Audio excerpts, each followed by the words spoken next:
di RT, rebut itu jabatan ketua RT itu sangat strategis. Kalau seorang presiden, Pak Susilo Yudhoyono di Cikeas, dia adalah anak buah rakyatnya ketua RT. Mau bikin KTP ketua RT. Jadi RT itu adalah Republik Rumah Tangga. Presidennya ketuanya.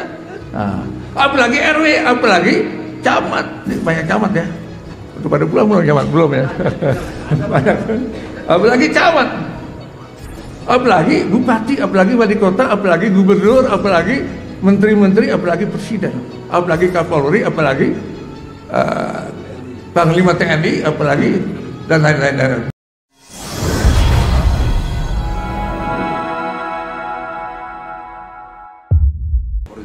Assalamualaikum warahmatullahi wabarakatuh. Alhamdulillahi wahdah, sadaqa wa'dah, wa nasara 'abdah, wa a'azza jundah, wa hazamal ahzaba wahdah. Wassalatu wassalamu ala Rasulillah, addal amanah wa balagar risalah wa nasahal ummah wa jahada fi sabilihi haqqa jihadih wa ala alihi wa ashabihi wa man tabi'ahu bi ihsan ila yaumil qiyamah. Amma ba'du. Rabbi shrah li sadri wa yassir li amri wa hlul 'uqdatam min lisani yafqahu qawli. Allahumma ij'alni minal mukhlisin. Amin ya rabbal alamin. Alhamdulillah, saya pada subuh ini yang rumah saya di pinggiran Jakarta, di daerah Cimanggis, dekat Cimanggis, Cibubur, bisa hadir di masjid ini dalam rangka GIS, Gerakan Indonesia Sholat Subuh, mempunyai nilai yang lebih daripada acara di masjid-masjid lain. Yang pertama, di masjid ini saya datang pakai sorban merah, tapi picinya tetap putih. Artinya sorban merah, pici putih. Dibuang sorbannya, dibuang picinya menjadi merah putih. Kalau dada anak di black, maka darah anak merah seperti sorban ini. Kalau hati anak di teleskop, akan ada kesucian yang putih. Artinya setiap demo, setiap aksi saya selalu menggunakan sorban merah dengan pici putih. Maknanya saya cinta merah putih dan NKRI harga mati. Cuman kalau saya sholat tuh rasanya pengen nambahin tuh, tapi nggak boleh kali ya, bidah ya. Doa iftitah, inna salati wa nusuki wa mahyaya wa mamati lillah. Mestinya kalau boleh saya tambahin tuh, inna salati wa nusuki wa mahyaya wa mamati lillahi wa NKRI, gitu boleh nggak? Nggak boleh ya, nggak boleh. Iya. Jadi bagaimana bapak-bapak, ibu-ibu, dan saudara-saudara, siap mati untuk NKRI? Ya. Siap mati untuk NKRI? Ya. Nah, tapi saya nggak ngikut ya, bapak-bapak yang jawab. Saya pingsan aja lah untuk NKRI. Tapi kalau misalnya ditambahin NKRI bersyariah, nah saya siap mati. Karena ada syariahnya di situ. Ya, NKRI bersyariah. Boleh nggak NKRI bersyariah? Boleh. Melanggar undang-undang nggak Pak Egi? Ya, Aceh itu bersyariah ya, nggak melanggar undang-undang, ternyata bisa. Sumatera Barat menjadi Serambi Mekah, Jogja menjadi Serambi Medina. Ini Pak Wakil Gubernur udah pulang sini. Ya kalau dia pulang, wali kotanya pulang juga, nggak ada wali kotanya. Pak polisinya pulang juga. Nah, jadi Bulukumba itu kabupaten, dia membuat puluhan perda syariah. Ketika bupatinya betul-betul orang bersyariah yang siap mati untuk syariah. Ya sampai preman-preman diangkat jadi satpol PP. Masjid-masjid jamaah subuh dan sebagainya luar biasa. Bulukumba menjadi seperti Madinah zaman Nabi besar Muhammad SAW dalam tingkat kabupaten, dan itu masuk satu penelitian. Tapi ketika beliau dicopot ganti dengan bupati lain, itu perda syariahnya dibuang semua. Ini perda syariah sudah berapa ribu yang dihapuskan dalam waktu beberapa hari. Jadi para jamaah sekalian, NKRI harga mati itu sebetulnya tidak perlu diteriak-teriakan oleh siapapun ya. Mestinya yang teriak NKRI harga mati adalah umat Islam. Kenapa? Karena NKRI itu lahir ya, Indonesia menjadi NKRI ini adalah jasa pemimpin Muslim, tokoh Islam, ketua umum partai Islam yang sangat ideologis dan kafah ya pada zaman Orde Lama, yaitu partai Masyumi. Siapa dia? Bapak Dr. Muhammad Nasir. Tadi ada Muhammad Amin Rais. Itu kadernya Pak Nasir tuh, juniornya Pak Nasir. Ya. Alhamdulillah beliau Bapak Muhammad Amin Rais ini di awal-awal beliau menjadi pemimpin nasional, Bapak reformasi, belum kelihatan berpihak kepada syariah, berpihak kepada Islam. Ketika beliau disiapkan jabatan ketua umum Partai Bulan Bintang, 3 kali beliau diundang, beliau menolak dan mengatakan partai Islam itu ibarat pakai baju kekecilan, sesak nafas. Maka beliau bikin PAN. Tapi akhir-akhir ini di ujung-ujung umur beliau, saya melihat beliau itu sudah rujuk kepada Islam, rujuk kepada syariah. Ya nggak Bang Egy? Ya, saya pikir ini Pak Amin tobat atau gimana nih?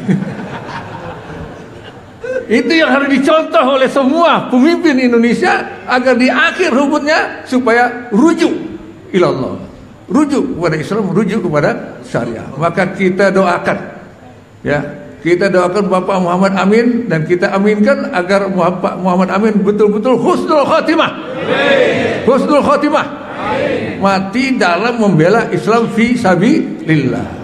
Yang lalu-lalu udahlah, lupain aja lah, ya.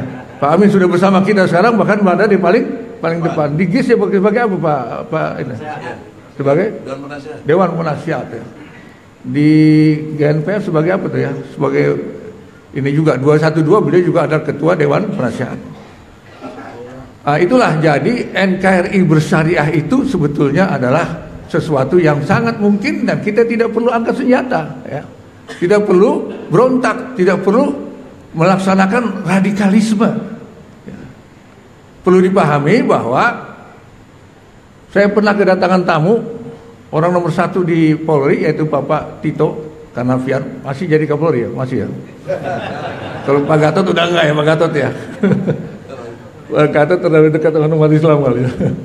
Jadi beliau datang ke MUI dan saya masih ketua MUI, kemudian mengatakan, kalau direkam masih ada rekamannya, bahwa radikalisme masih dalam tatanan pemikiran, tatanan wacana itu tidak ada masalah.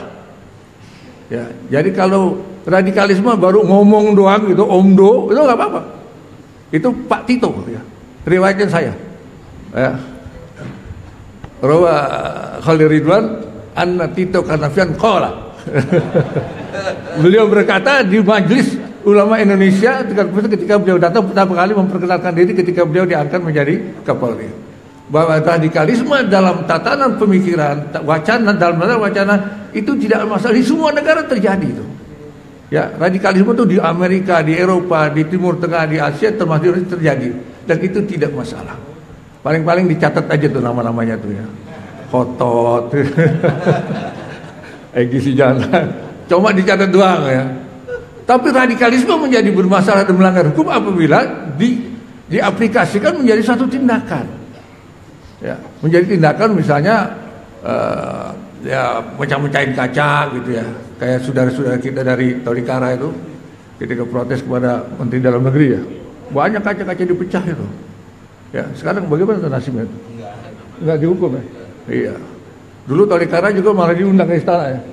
Yang membubarkan umat Islam sedang sholat Idul Fitri itu bukan diproses hukum tapi malah diundang ke istana, diajak makan ya.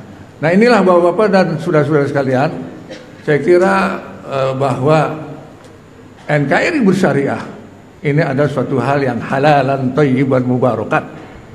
Tujuannya apa? Tujuannya untuk mensejahterakan, mendamaikan, mengamankan Republik Indonesia yang sangat kita cintai ini, yang kita siap mati untuk membela NKRI ini. Nah, konsep Al-Quran dalam rangka Hasanah fi dunya adalah kalau Indonesia ini, NKRI ini menjadi baldatun thayyibatun warobun ghafur. Menjadi negeri yang thayyibah. Thayyibah itu aman, damai, sejahtera, dan warobun ghafur, dan Allah mengampuni. Subhanallah, bapak-bapak, ibu-ibu, jamaah sekalian, belum kita berbuat maksiat, Allah sudah sediakan formulir untuk ghafur. Sudah diampuni dosa kita. Kita belum berbuat, sudah diampuni. Wa rabbun ghafur. Itu artinya apa? Kalau negeri Indonesia ini menjadi negeri thayyibah sesuai dengan konsep Al-Quran, Allah sediakan segala macam ampunan. Sebesar apapun dosa kita akan diampuni. Nah, baldatun thayyibatun rabbun ghafur itu kayak apa? Ini juga konsepnya konsep Al-Quran. Al-Quran menerjemahkan Al-Quran. Al-Quran menjelaskan Al-Quran. Syahrul Ramadan allazi unzila fil Qur'an hudal linnasi wa bayyinatin minal huda wal furqan wa bayyinatin minal huda. Al-Quran itu berfungsi untuk menjelaskan Al-Quran.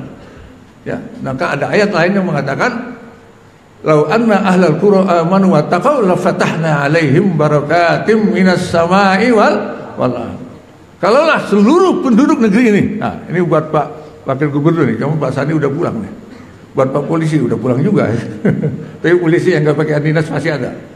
Buat Pak Wali Kota, bahwa lau anna ahlal qura, apabila seluruh penduduk negeri amanu benar-benar beriman fil madi, benar-benar beriman, iman yang sejati, wattaqau, dan benar-benar bertakwa.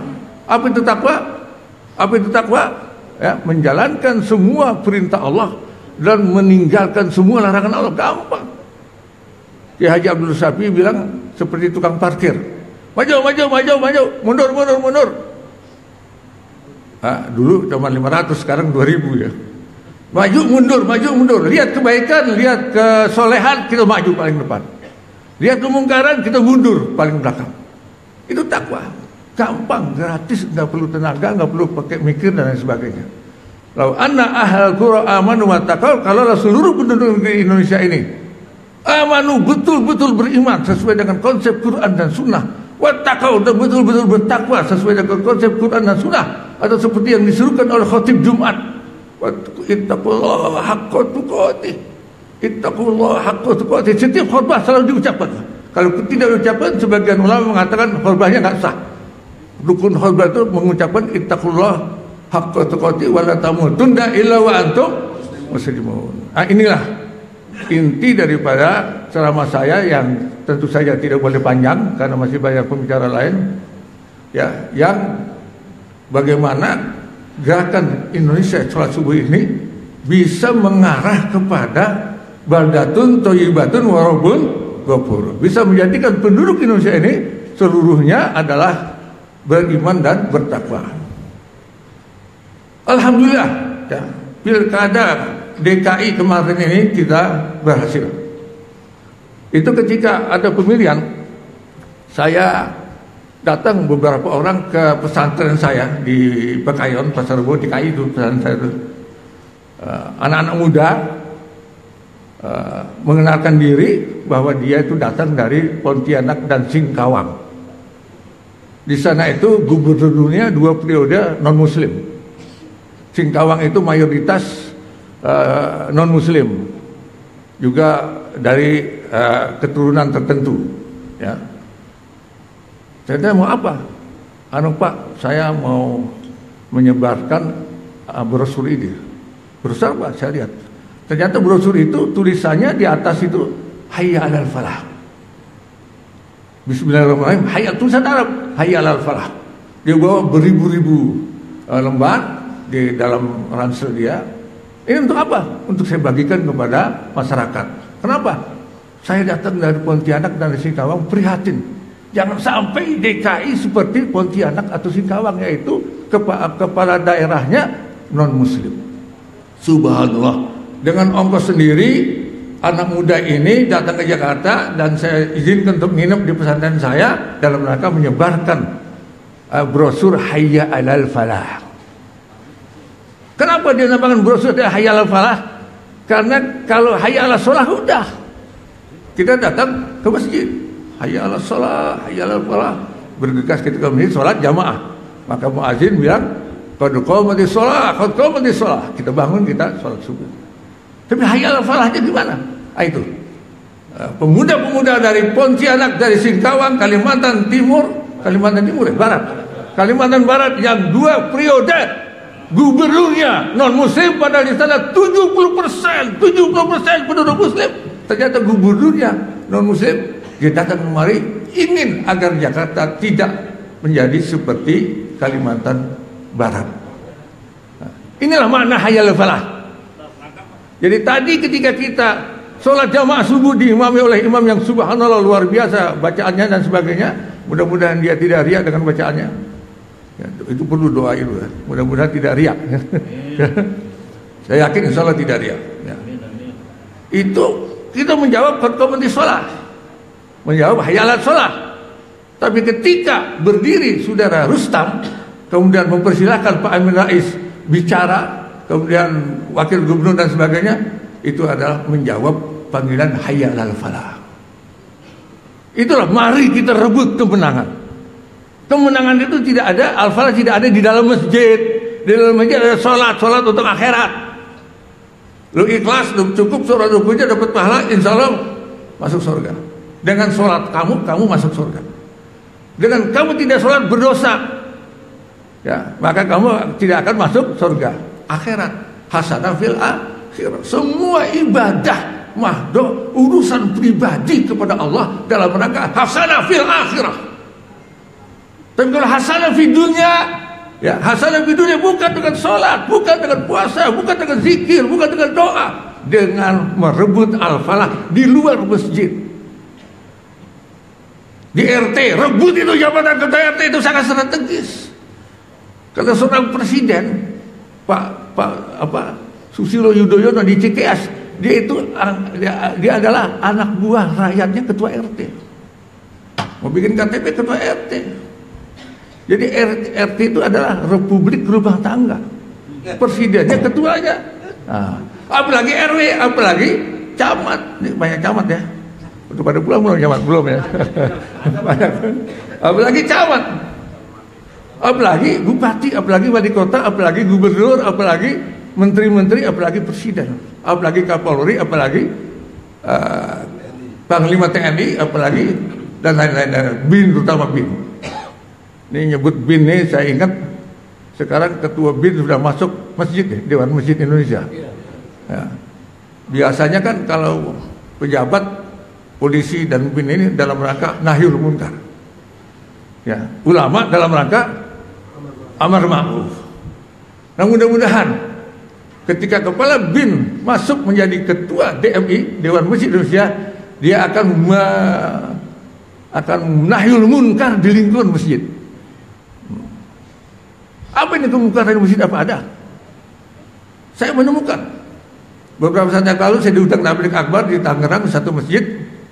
Ketika Qori internasional baca Al-Quran, ya pada ngerokok, ulama yang ngerokok, habib yang ngerokok, perempuan yang pada ngobrol. Lagi dibacakan Al-Quran, wa idza quri'a al-Qur'anu fastami'u lahu wa ansitu, dan diam. Ya pada ngobrol. Dia diam tapi ngerokok. Ini ruang VIP tempat saya ditampung sudah penuh asap. Nah, ini mungkin ya kepala BIN polisi yang duduk di jabatan DMI untuk membersihkan kemungkaran di lingkungan masjid. Antara lain adalah hal itu.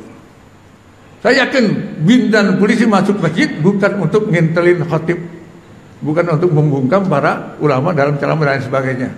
Mudah-mudahan seperti itu. Kalau pejabat, kalau aparat aktif dalam masjid dalam hal sebagainya, inilah pejabat yang diharapkan oleh Islam. Ya, saya lihat MC udah berdiri, artinya mungkin saya udah harus berdiri. Ini saya akhirkan. Coba mohon Pak. Udah tua begini, kering. Maaf.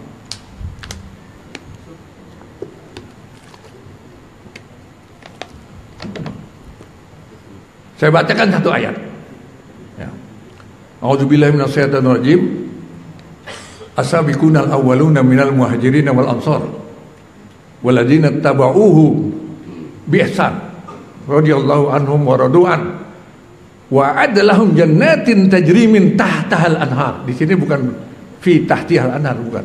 Tahtal anhar ulaika humul wa dzalikal fawzul azim, wa dzalikal fawzul azim. At-Taubah ayat 100, ayat 100. As-sabiqunal awaluna, orang-orang yang pertama-tama kali masuk Islam. Minal muhajirin, dari kalangan muhajirin wal ansor dan ansor. Walladzina ittaba'uhum, dan yang mengikuti jejak langkah menapak tilasi kaum muhajirin dan ansor. Radhiyallahu anhum wa radu'an, Allah ridho kepada mereka, muhajirin, ansor, dan orang yang mengikuti jejak langkah muhajirin dan ansor. Kemudian Allah siapkan surga jannatin yang mengalir sungai-sungai di bawahnya. Itulah kemenangan yang agung, al-fawzul azim. Jadi kalau al-falah artinya kemenangan, maka al-fawz ciri orang-orang yang mendapatkan fawzul azim adalah pertama as-sabiqunal awalun, kedua mereka hijrah, ketiga mereka waladina ini as-sabiqunal awalun minal muhajirin wal ansor waladina tabauhum bi ihsan waladina jahadu, ya ada jihadnya gitu ya. Waladina jahadu fi sabilihi bi sabilillah bi amwalihim wa anfusihim, ya baru yang itu. Jadi ada 3 kriteria orang yang mendapatkan fawzul azim. Pertama adalah as-sabiqunal awalun minal muhajirin wal ansor, yang kedua adalah berjihad, berhijrah, ketiga berjihad di jalan Allah bi amwalihim wa anfusihim. Itulah orang yang mendapat kemenangan. Nah, kemudian dari ribuan sahabat muhajirin dan ansor, siapa yang namanya disebut dalam hadis riwayat Abdurrahman bin Auf? Ada 10 orang al-mubasysyirin bil jannah, ya, mereka adalah dari muhajirin dan ansor. Yang utama ini adalah Abu Bakar, Umar, Utsman, Ali, kemudian Zubair bin Awam, Zaid bin Sa'ad, kemudian Tolhah, kemudian Abdurrahman bin Auf. Ada 10 orang. Dari 10 orang itu, mohon maaf ya, semuanya itu orang hasanah fid dunia. Abu Bakar, Umar, Utsman, Ali khalifah, kepala negara. Kalau tingkat provinsi gubernur, kalau tingkat kabupaten bupati. Kemudian berikutnya Zubair bin Awam dan sebagainya itu tentara, mujahidin, alladzina jahadu. Kemudian mereka juga hijrah, berjihad dengan hijrah itu. Boleh dikatakan dari 10 orang itu tidak ada ulama yang, mohon maaf ya, terkenal sebagai ahli zikir, ahli doa, ahli ibadah, sholat malam, saum dahar, saum Senin Kemis, saum Nabi Daud, dan sebagainya, tidak ada. Padahal sahabat itu semuanya begitu. Semua sahabat al-asharatu mubasysyirin bil jannah, muhajirin dan ansor adalah hafal Quran, sholat layarnya, saum sunatnya, dan sebagainya, ahli ibadah. Tapi ketika Nabi ingin menyebutkan siapa di antara mereka yang utama, yang pasti masuk surga, namanya disebut satu persatu, justru adalah orang-orang birokrasi, tentara, dan pedagang. Inilah kesempatan buat Pak Anies, buat Kapolda, buat wali kota Jakarta Selatan untuk menjadi orang yang paling dulu masuk surga dibanding dengan saya, Kiai Haji Holil Ridwan, dibandingkan dengan Kiai Khotot. Antum ini orang birokrasi, militer, polisi, bisa menjadi orang yang paling dulu masuk surga tanpa dihisab. Ya, nah kita doakan mudah-mudahan Anies masuk surga bukan karena sholatnya, bukan karena saumnya, bukan karena zikirnya, masuk surga karena jabatannya sebagai gubernur dan surganya paling tinggi di bawah surga Rasulullah Shallallahu Alaihi Wasallam. Ya, itu At-Taubah ayat 100. Dan hadis Nabi riwayat Abdurrahman bin Auf, sangat mudah, sangat bisa. Ya, Pak polisi, Pak tentara, apalagi dengan jabatannya bisa berjihad. Ya, kalau ada ayat, ada hadis yang mengatakan man ra'a minkum munkaran falyughayyirhu bi yadihi fa illam yastati fa bi lisanihi wa dzalika adaful wa bi qalbi wa dzalika adaful iman. Siapa yang melihat kemungkaran, rubah dengan tangan. Siapa yang tidak mampu dengan lidah, tidak mampu dengan hati. Dengan hati selemah-lemahnya iman. Yang punya tangan siapa? Yang punya tangan bukan kiai, bukan Kiai Al-Khotot. Ya. Yang punya tangan adalah presiden, menteri, polisi, tentara, BIM dan lain sebagainya. Ya. Yang tertangkap tangan ini Pak Hotot siapa yang nangkep? Mereka. Nah, jadi yang bisa merubah kemungkaran dengan tangan adalah para pejabat birokrasi dan aparat. Gunakanlah tangan Anda, jabatan Anda untuk jihad fisabilillah. Ya, waktu sudah habis. Ya, ini kata akhir untuk saudara-saudara sekalian yang mendapatkan kenikmatan ya menjadi penguasa di Indonesia ini, gunakan kekuasaan itu, jabatan itu untuk jihad fisabilillah. Apa? Rubahlah kemungkaran dengan jabatan, dengan kekuasaan. Mudah-mudahan nanti ulama ketemu sama umarok di surga karena amal masing-masing, tapi surga umarok lebih tinggi, surga tentara lebih tinggi, surga polisi lebih tinggi. Ya, jangan rendahkan polisi, tidak. Dia dapat kesempatan yang luar biasa untuk masuk surga tanpa dihisab, yaitu apabila menggunakan jabatannya untuk jihad fisabilillah, menegakkan syariah di NKRI tercinta ini. Billahi taufiq wal hidayah. Wassalamualaikum warahmatullahi wabarakatuh.